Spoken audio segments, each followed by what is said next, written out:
sa pagsasayaw, marami pa palang pinagkakaabalahang fitness regimen ng sexing kapuso na si Riza Senon. Sumasabak siya sa archery at sinubukan na rin niya ang exercise na plyometrics. Watch this.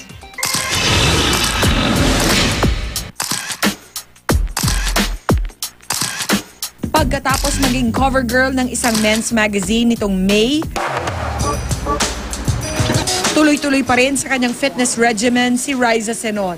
Ang bagong susubukan ng sexy kapuso actress, ang plyometrics. First time kong mag-plyo and syempre curious ako kung sinasabi nila kasi medyo mahirap siya.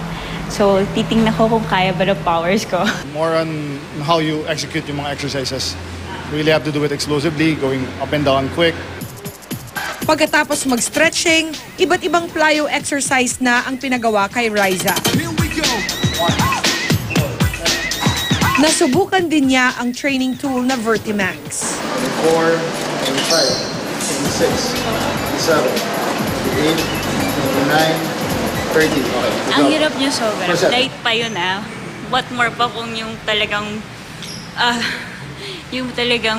mismong exercise.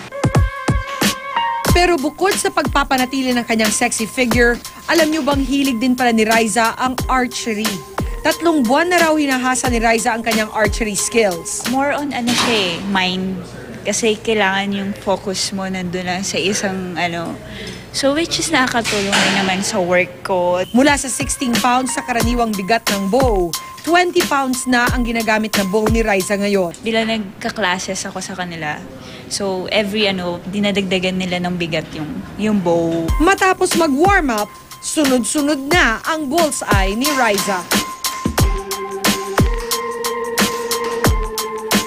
Na-miss ko maka-target ng ganon kasi tagal ko talaga hindi nakabalik. So ngayon lang ako nakabalik ulit. And sarap sa pakiramdam.